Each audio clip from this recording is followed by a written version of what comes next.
ರಾಹುಲ್ ಗಾಂಧಿಯವರು ಮೈಸೂರಿಗೆ ಬಂದಿಳಿದು ಮೈಸೂರಿನಿಂದ ಹೆಲಿಕಾಪ್ಟರ್ ಹತ್ಕೊಂಡು ತಮಿಳುನಾಡಿಗೆ ಹೋದರು ಅಂತ ಹೇಳಿದ್ನಲ್ಲ. ಅವರು ತಮಿಳುನಾಡಿನ ನೀಲಗಿರಿ ಜಿಲ್ಲೆಯ ಗುಡಲೂರು ಅನ್ನೋ ಊರಿನಲ್ಲಿ ಒಂದು ಶಾಲೆಯ ಸುವರ್ಣ ಮಹೋತ್ಸವ ಕಾರ್ಯಕ್ರಮಕ್ಕೆ ಹೋದರು. ಯಾವ ಶಾಲೆ ಅದು? ಸೇಂಟ್ ಥಾಮಸ್ ಇಂಗ್ಲಿಷ್ ಹೈಸ್ಕೂಲಿನ ಸುವರ್ಣ ಮಹೋತ್ಸವ ಕಾರ್ಯಕ್ರಮಕ್ಕೆ ಹೋದರು. ಆ ಕಾರ್ಯಕ್ರಮದಲ್ಲಿ ರಾಹುಲ್ ಗಾಂಧಿ ಅವರನ್ನು ಸ್ವಾಗತಿಸುವುದಕ್ಕೆ ಇದನ್ನು ತಮಿಳುನಾಡು ಚುನಾವಣಾ ಪ್ರಚಾರಕ್ಕೆ ರಾಹುಲ್ ಗಾಂಧಿ ಕಿಕ್ ಸ್ಟಾರ್ಟ್ ಮಾಡಿದ್ರು ಅನ್ನುವಂತೆಯೂ ನೋಡಲಾಗ್ತಾ ಇದೆ ಶಾಲೆಯ ಕಾರ್ಯಕ್ರಮದ ಜೊತೆಗೆ.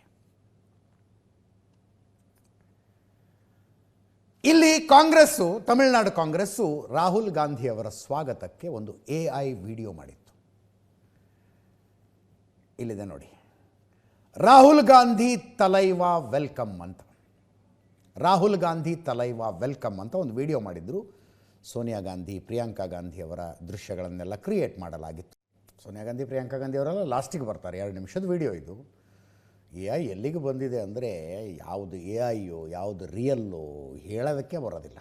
ಏನು ಬೇಕು ಅದನ್ನು ಕ್ರಿಯೇಟ್ ಮಾಡ್ಬೋದು ಅನ್ನೋ ಲೆವೆಲ್. ನಾನು ಇದನ್ನೇ ನೆಗೆಟಿವ್ ಆಗಿ ಹೇಳ್ತಿಲ್ಲ, ಹಾಗೆ ಟೆಕ್ನಾಲಜಿ ಹಂಗೆ ಬೆಳೆದಿದೆ ಅನ್ನೋದಕ್ಕೆ ಹೇಳ್ತೀನಿ. ವಾಯ್ಸು ಕ್ರಿಯೇಟ್ ಮಾಡ್ಬೋದು, ದೃಶ್ಯಗಳನ್ನು ಕ್ರಿಯೇಟ್ ಮಾಡ್ಬೋದು. ಇಲ್ಲಿ ತಮ್ಮ ಕ್ರಿಯೇಟಿವ್ ಲಿಬರ್ಟಿನ ಯೂಸ್ ಮಾಡ್ಕೊಂಡು ರಾಹುಲ್ ಗಾಂಧಿ ಅವ್ರನ್ನ ಹೀರೋ ರೀತಿಯಲ್ಲಿ ಚಿತ್ರಿಸುವ ಒಂದು ವಿಡಿಯೋ ಮಾಡಿದ್ದಾರೆ. Well and good. ಯಾಕಂದರೆ ಮಾರ್ಚ್ ಏಪ್ರಿಲ್ನಲ್ಲಿ ಎಲೆಕ್ಷನ್ನು ತಮಿಳುನಾಡಿನಲ್ಲಿ.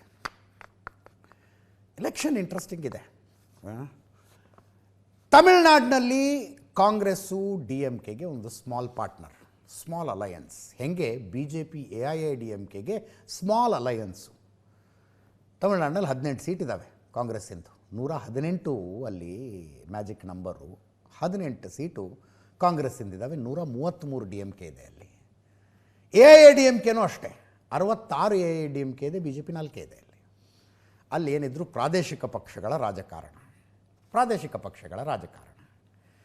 ಅಲಯನ್ಸ್ DMK ಕಾಂಗ್ರೆಸ್ ಅಲಯನ್ಸ್ ಇದೆ, AIADMK BJP ಅಲಯನ್ಸ್ ಇದೆ. ಆ ಅಲಯನ್ಸು ದೊಡ್ಡ ಕಥೆ. ಅದಕ್ಕೆ ಅಣ್ಣಾಮಲೈ ಅವರು ರಾಜ್ಯಾಧ್ಯಕ್ಷ ಸ್ಥಾನದಿಂದ ಕೆಳಗಿಳಿಬೇಕಾಗಿ ಬಂತು. ಈಗ ಬೇಡ ಅದು.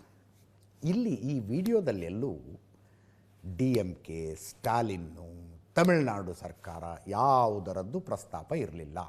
ಯಾವ ಪ್ರಸ್ತಾಪವೂ ಇಲ್ಲ. ಯಾಕಿರಬೇಕು ಅಂತ ಕೇಳಬಹುದು ನೀವು. ಆಯ್ತು, ಯಾಕಿರಬೇಕು? ಇದರ ಮಧ್ಯದಲ್ಲಿ ರಾಹುಲ್ ಗಾಂಧಿಯವರು TVK ಪಕ್ಷದ ಸಿನಿಮಾ ಏನು ರಿಲೀಸ್ ಆಗಬೇಕಾಗಿತ್ತಲ್ಲ, ವಿಜಯ್ ಸಿನಿಮಾ ರಿಲೀಸ್ ಆಗಬೇಕಾಗಿತ್ತು. ಅದಕ್ಕೆ the central board of film certification CBFC ಅವರು ಸರ್ಟಿಫಿಕೇಷನ್ ಕೊಟ್ಟಿಲ್ಲ, ಅದಕ್ಕೆ ಸರ್ಟಿಫೈ ಮಾಡಿಲ್ಲ. ಅದನ್ನು ವಿರೋಧಿಸಿ ಟ್ವೀಟ್ ಮಾಡಿದ್ದಾರೆ. ಜನನಾಯಗನ್ ಸಿನಿಮಾ ವಿಜಯ್ ಅನೌನ್ಸ್ ಮಾಡಿಬಿಟ್ಟಿದ್ದಾರೆ, ಇದು ನನ್ನ ಲಾಸ್ಟ್ ಸಿನಿಮಾ ಅಂತ. ಇನ್ನೇನಿದ್ರು ಪಾಲಿಟಿಕ್ಸ್. ವಿಜಯ್ ಅನೌನ್ಸ್ ಮಾಡಿದ್ದಾರೆ. ಕರೂರಿನಲ್ಲಿ ಲಾಸ್ಟ್ ಇಯರು ಈ ವಿಜಯ್ ಬರ್ತಾರೆ ಅಂತ ಒಂದು 50,000 ಜನ ಸೇರಿ ಕಾಲು ತುಳಿತಾಗಿ 50 ಜನ ಸತ್ತೋದ್ರಲ್ಲ. ಅದೇ ವಿಜಯದ ಸಿನಿಮಾ ರೆಡಿ ಇದೆ. ಪೊಲಿಟಿಕಲ್ ಸ್ಟ್ರಾಟಜಿ ವರ್ಕ್ ಆಗ್ತಿರ್ತವೆ. ಒಂದು ಸಿನಿಮಾ ರಿಲೀಸ್ ಮಾಡಿ ಅದನ್ನು ಅದ್ದೂರಿಯಾಗಿ ಓಡಿಸಿ ಆನಂತರ ಎಲೆಕ್ಷನ್ಗೆ ಹೋಗ್ಬಿಟ್ರೆ ಪ್ರಚಾರ ಅರ್ಧಕ್ಕರ್ಧ ಕಡಿಮೆ ಮಾಡಿದ್ರು ಗೆದ್ದು ಬಿಡ್ತೀವಿ ಅನ್ನೋ ಲೆಕ್ಕಾಚಾರದಲ್ಲಿ ಅವರು ಇರ್ತಾರೆ. ಈಗ ಆ ಸಿನಿಮಾ ರಿಲೀಸ್ ಆಗೋದಕ್ಕೆ ಸೆಂಟ್ರಲ್ ಗೌರ್ಮೆಂಟ್ ಬಿಡ್ತಿಲ್ಲ ಅಂತ ರಾಹುಲ್ ಗಾಂಧಿ ಹೇಳ್ತಾ ಇರೋದು. ಅದೇನು ನಾನೇನು ಅಲ್ಲಗಳಿತಾ ಇಲ್ಲ ಅದನ್ನು. ಎಲ್ಲಿ ಸಿನಿಮಾ ರಿಲೀಸ್ ಆಗಿಬಿಟ್ರೆ ವಿಜಯ್ ಹವಾ ಆಗಿಬಿಡುತ್ತೋ ತಮಿಳುನಾಡಿನ ತುಂಬ ಅಂತ ಹತ್ತಿಕ್ಕಲಾಗ್ತಾ ಇದೆ ಅಂತ ರಾಹುಲ್ ಗಾಂಧಿಯವರ ಟ್ವೀಟು. ಇದೊಂದು ಸ್ವಲ್ಪ ಆಶ್ಚರ್ಯ ಅನ್ಸುತ್ತೆ ನಿಮಗೆ. ಅಲ್ಲಿ DMK ಜೊತೆಗೆ ಕಾಂಗ್ರೆಸ್ನವರು ಅಲಯನ್ಸ್ನಲ್ಲಿದ್ದಾರೆ. ರಾಹುಲ್ ಗಾಂಧಿ ತಮಿಳುನಾಡಿಗೆ ಬಂದರೆ ಒಂದು ವಿಡಿಯೋ ರಿಲೀಸ್ ಮಾಡುತ್ತೆ ತಮಿಳುನಾಡು ಕಾಂಗ್ರೆಸ್ನವರು, ಅದರಲ್ಲಿ DMKಯ ಪ್ರಸ್ತಾಪವೇ ಇಲ್ಲ. ಇನ್ನೊಂದು ಕಡೆ TVKಯ ವಿಜಯ್ರ ಸಿನಿಮಾನ ಯಾಕೆ ರಿಲೀಸ್ ಮಾಡೋದಕ್ಕೆ ಬಿಡ್ತಿಲ್ಲ ಅಂತ ರಾಹುಲ್ ಗಾಂಧಿ ಟ್ವೀಟ್ ಮಾಡ್ತಾರೆ. ಟ್ವೀಟ್ ಏನಂತ ಇದೆ? ಜನನಾಯಗನ್ ಚಿತ್ರಕ್ಕೆ CBFC ತಡೆ ಕೊಟ್ಟಿದೆ. ಈ ಪ್ರಯತ್ನ ತಮಿಳು ಸಂಸ್ಕೃತಿಯ ಮೇಲಿನ ದಾಳಿ. ಪ್ರಧಾನಿ ಮೋದಿ ತಮಿಳಿನ ಜನರ ಧ್ವನಿ ಹತ್ತಿಕ್ಕುವಲ್ಲಿ ನೀವು ಎಂದಿಗೂ ಯಶಸ್ವಿಯಾಗುವುದಿಲ್ಲ ಅಂತ ಟ್ವೀಟ್ ಇದೆ.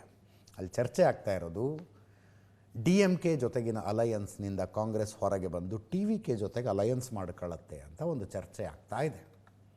ಒಂದಕ್ಕೊಂದು ಡಾಟ್ಸ್ ಕನೆಕ್ಟ್ ಆಗ್ತಿರೋದ್ರಿಂದ ಹೇಳಿದೆ ಅಷ್ಟೇ. ಇದು ಕೋರ್ಟಿನ ತನಕ ಹೋಗಿದೆ ವಿಷಯ. ಜನವರಿ 9ನೇ ತಾರೀಕು ರಿಲೀಸ್ ಆಗಬೇಕಾಗಿತ್ತು ಸಿನಿಮಾ ಜನನಾಯಗನ್. ಜನವರಿ 9ಕ್ಕೆ ರಿಲೀಸ್ ಆಗಬೇಕಾಗಿತ್ತು.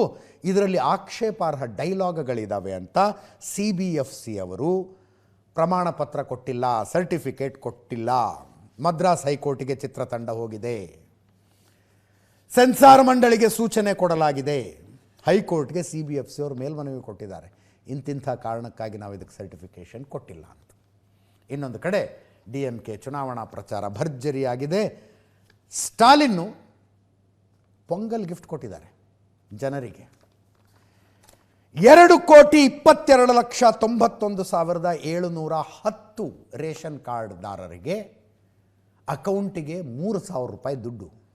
3,000 ಅಕೌಂಟಿಗೆ 1 kg ಅಕ್ಕಿ, 1 kg ಸಕ್ಕರೆ, 3 ಕಬ್ಬು, 3 ಕಬ್ಬಿನ ಗಳ ಸರ್ಕಾರದ ಕಡೆಯಿಂದ ಇದು ಮಾಡ್ಕೊಳ್ಳಿ ಹಬ್ಬ ಅಂತ. ನೋಡಿ, ಸ್ಟಾಲಿನ್ ಸಾಂಕೇತಿಕವಾಗಿ ಅವುಗಳನ್ನು ಹಂಚುವ ಮೂಲಕ ಇದಕ್ಕೆ ಚಾಲನೆ ಕೊಟ್ಟರು. ಇದರಲ್ಲಿ ಕುಟುಂಬದ ಯಜಮಾನನಿಗೆ ಧೋತಿ, ಕುಟುಂಬದ ಯಜಮಾನಿಗೆ ಸೀರೆನೂ ಇದೆ. ಅಂದರೆ ಹಬ್ಬ ಮಾಡೋದಕ್ಕೆ ಬೇಸಿಕ್ ಏನೇನು ಬೇಕು ಅದೆಲ್ಲ ಕೊಡ್ತಿದ್ದಾರಪ್ಪ. 2,22,00,000 ರೇಷನ್ ಕಾರ್ಡ್ ಹೋಲ್ಡರ್ ಸಿಗಿತು.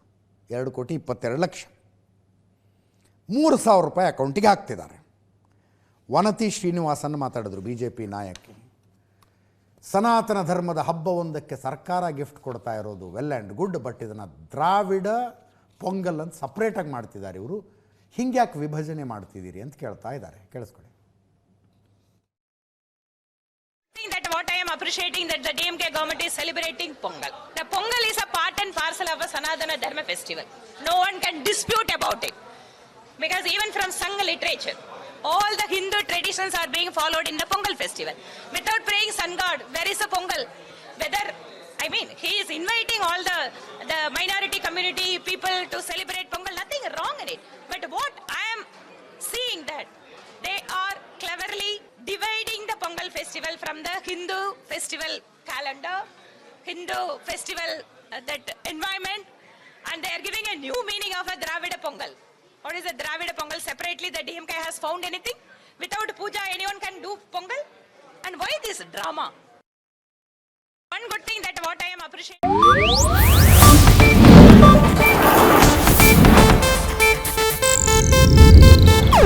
ಇದು ಏಷ್ಯಾನೆಟ್ ನ್ಯೂಸ್ ನೆಟ್ವರ್ಕ್ ಪ್ರಸ್ತುತಿ.